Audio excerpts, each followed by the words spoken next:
Hi friends, good morning. So இன்றைக்கி நம்ம வீட்டில் மூணாறு ஸ்பெஷல் சிக்கன் கிரேவி எப்படி பண்ணுறதுன்னு பார்க்கலாம். ஸோ அதுக்கு கடாயில் எண்ணெய் ஊற்றிருக்கேன். எண்ணெய் சூடானதும் வெங்காயத்தை பொரித்து எடுத்துக்க போகிறோம். 2 வெங்காயத்தை நான் கட் பண்ணி போட்டிருக்கேன். கோல்டன் ப்ரௌன் ஆகட்டும்.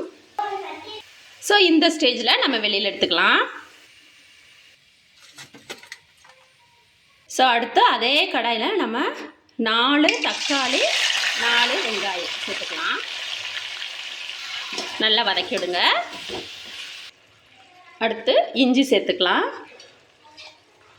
அடுத்து பூண்டு சேர்த்துக்கலாம்.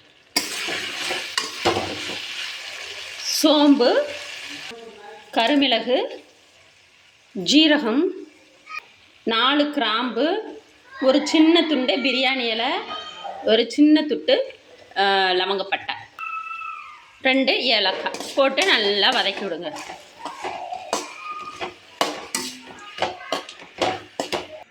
இப்போ இதை அரைச்சிக்கலாம். அரைச்சி ரெடி ஆயிடுச்சு. அடுத்து அதே கடாயில் கொஞ்சம் எண்ணெய் சேர்த்துக்கலாம். எண்ணெய் சூடானதும் நம்ம கழுவி வச்சுருக்கிற சிக்கனை போட்டுடலாம். அடுத்து இது கூட உப்பு, மஞ்சள் பொடி, சிக்கன் மசாலா பொடி. ஸோ இது எல்லாம் சேர்ந்துட்டு நல்லா கலந்து விடுங்க.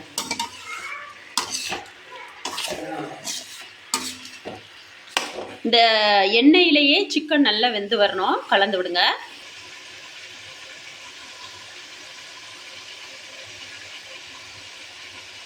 ஸோ ஒரு 3-4 நிமிஷத்துக்கு நல்லா வதக்கி விடுங்க. அதில் இருக்கிற தண்ணி எல்லாம் நல்லா இறங்கிருச்சு. ஸோ இப்போ நம்ம ஆல்ரெடி அரைச்சி வச்சுருக்கோம் இல்லையா, அந்த தக்காளி பேஸ்ட்டு சேர்த்துக்கலாம். சேர்த்துட்டு அப்படியே கலந்து விடுங்க.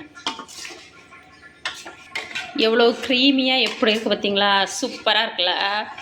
டேஸ்ட்டும் அப்படி செம்மையாக இருக்கும்.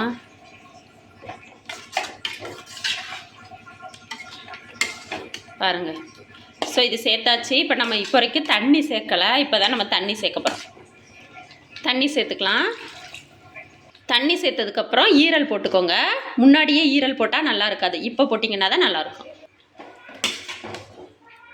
குழம்பு நல்லா கொதிச்சிருச்சு. இப்போ நம்ம தேங்காய் சேர்த்துக்கலாம். தேங்காய் ஊற்றி கொதி வந்துருச்சு. இப்போ நம்ம பொரிச்சு வச்சுருந்த வெங்காயத்தை சேர்த்துக்கலாம். கலந்து விட்டுருங்க. எப்படி இருக்குது பார்த்தீங்களா? சூப்பரில்.